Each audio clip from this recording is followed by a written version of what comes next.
নমস্কাৰ। আজি মই এটা বেলেগ ভিডিঅ' লৈ আহিছোঁ। ভিডিঅ'টো হৈছে ৰয়েল এনফিল্ড হাণ্টাৰ 350ৰ ওপৰত। তাৰ আগত মই বাইকখন সম্পূৰ্ণকৈ দেখুৱাই দিব ওলাইছোঁ। বাইকখন এইখন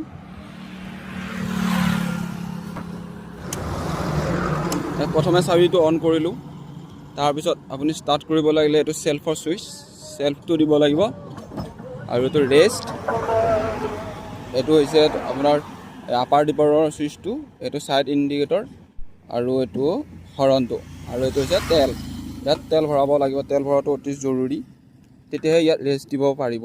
মানে ৰেষ্টটো লাগিব, ষ্টাৰ্ট হ'ব বাইকখন। ইয়াত ৰেষ্ট দিলে কোম্পানীয়ে ইয়াৰ পৰা চাউণ্ড আৰু ধোঁৱা ওলাবৰ কাৰণে এইডাল দিছে।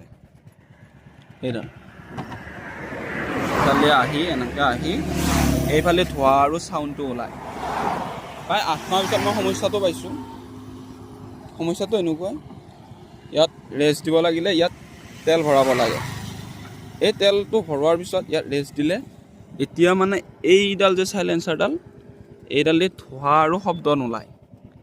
শব্দ ওলায় চলোৱাজনৰ পোকৰেৰে। কিন্তু তাত মই চলাই আছোঁ, তথাপিও মোৰ কোনো প্ৰব্লেম হোৱা নাই। তেতিয়াহ'লে মোৰ প্ৰব্লেম নহয়।